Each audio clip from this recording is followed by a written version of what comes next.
Hello guys, मैं हूं निधि शर्मा और एनसीईआरटी समरी यूट्यूब चैनल पे आपका स्वागत है। आज हम क्लास 8 की हमारी पोएम है when I set out for Lyonnesse. आज हम इस पोएम को डिस्कस करेंगे। So let's start. देखते हैं इस पोएम में क्या है। पोएम का मीन्स है जब मैं लियोन्सी के लिए गया था, मतलब जब मैं लियोन्सी गया था। लियोन्सी किसी जगह का नाम है, कोई इमेजिनरी प्लेस है। As a young apprentice architect, British poet and novelist Thomas Hardy once visited a parish to supervise the restoration of a church.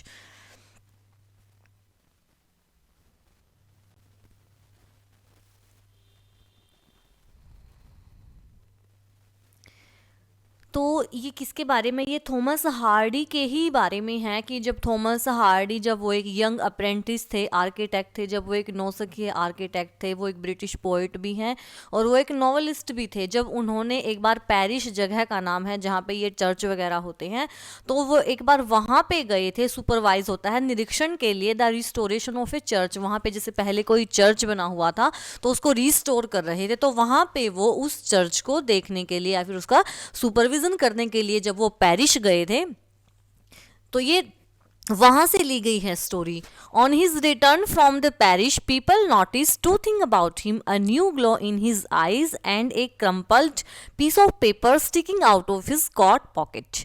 तो जब वो वहां से वापस आए हैं, उनके आने के बाद लोगों ने उनमें दो बदलाव काफी नोटिस किए हैं। फर्स्ट ऑफ ऑल क्या था कि उनकी आंखों में एक नई चमक आ चुकी थी और एक क्रम्बल पेपर होता है, जैसे आपने देखा होगा कि कई बार हम, जैसे हमारा होमवर्क कभी खराब हो जाता था जब हम छोटे थे, तो हम ऐसे पेज को ना फाड़ के बिल्कुल ऐसे उसको क्रम कर लेते थे हाथ में और फिर उसको फेंक देते थे, बिल्कुल छोटा सा बना के, ऐसे गोल गोल बना के। तो ऐसा ही उनकी पॉकेट में एक क्रम्बल्ड पेपर था। That paper, it is recorded in one of his biographies, contain the draft of a poem. तो ये जो पेपर है, उनकी जो बायोग्राफी लिखी गई है, उसमें इस पेपर को भी साथ में रिकॉर्ड किया गया है, उस पेपर को लगाया गया है। वो उनकी एक पोएम का ड्राफ्ट है। जो वो पेपर था, ड्राफ्ट मीन आउटलाइन है, जैसे कंप्लीट पोएम नहीं है। आपने देखा होगा कि अगर अगर कई बार हमारे मन में कोई विचार आते हैं तो हम उसको ऐसे ड्राफ्टली ना मोटे मोटे तौर पे लिख लेते हैं। तो ऐसे ही वो उनकी पोएम थी, जो कि ड्राफ्ट था, एक आउटलाइन थी, वो कंप्लीटली पोएम नहीं थी।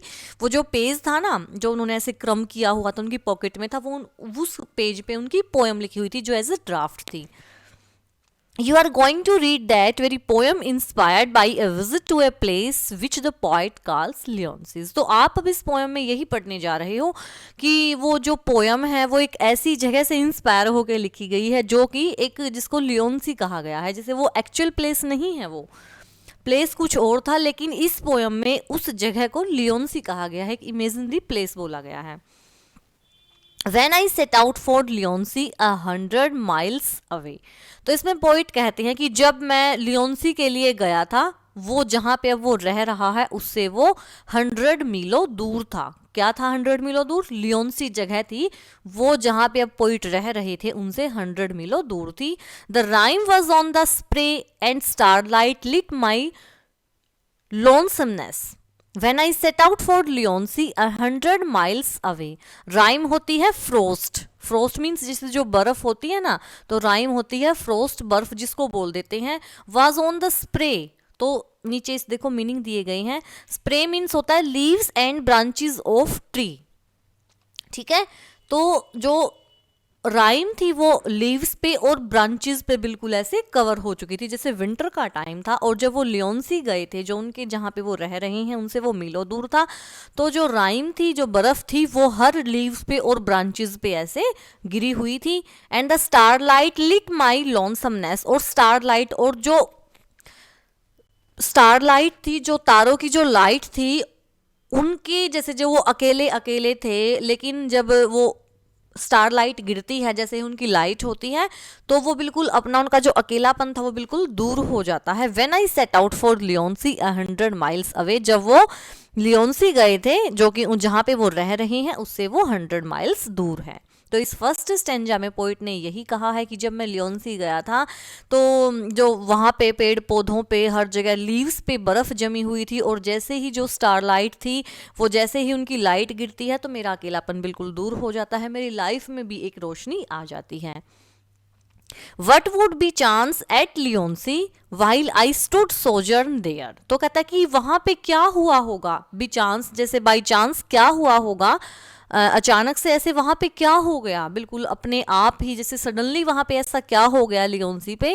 While I should sojourn there, जब मैं वहां पे रुका हुआ था, सोजर्न मीन्स जब मैंने वहां पे स्टे किया हुआ था, जब मैं वहां पे रुका हुआ था, तो पोइट बताते हैं कि ऐसा वहां पे बाई चांस क्या हुआ था, अचानक से अपने आप वहां पे ऐसा क्या हुआ था जो मेरे अंदर इतना बदलाव आया है। No prophet dost declare, prophet होता है जो भविष्य बताते हैं, जो भविष्य बताने वाले हैं वो भी इस चीज को डिक्लेयर नहीं कर सकते हैं, उनमें भी इतनी हिम्मत नहीं है कि वो बिल्कुल क्लियरली ये बता दें कि मेरे में इतना बदलाव क्यों आया है। Not did the wisest wizard guess what would bechance at Lyonnesse while I should sojourn there, और ना जो सबसे वाइजेस्ट विजार्ड होती है, विजार्ड मीन्स जो जादूगर होते हैं, जो जिनके पास पावर होती है, ना ही जो जादूगर हैं वो बता सकते हैं कि ऐसा मेरे साथ क्या हुआ होगा वहाँ पे लियोन्सी में, जब मैं वहाँ पे रुका था तो मेरे साथ ऐसा क्या हुआ है जो मेरे अंदर इतना बदलाव आया है। तो ना तो जो प्रोफेट है, ना तो जो भविष्य बताने वाले हैं, ना तो उनमें इतना दम है कि वो ये डिक्लेयर कर दे कि मेरे साथ क्या हुआ है, ना ही जो विजार्ड हैं, जो जादूगर होते हैं, जिनके पास मैजिक होता है, ना ही वो ये चीज़ क्लियर बता सकते हैं कि मेरे साथ वहाँ पे क्या हुआ था जब मैं वहाँ पे रुका था। When I returned from लियोन्सी with magic in my eyes, और पॉइंट कहते हैं कि जब मैं लियोन्सी से वापस लौटा हूं तो मेरी आंखों में एक अजीब सी मैजिक थी, अजीब सा जैसे जादू था, मेरी आंखों में एक चमक थी अजीब सी। All mark with mute surmise my radiance rare and fathomless when I return home from Lyonnesse with magic in my eyes.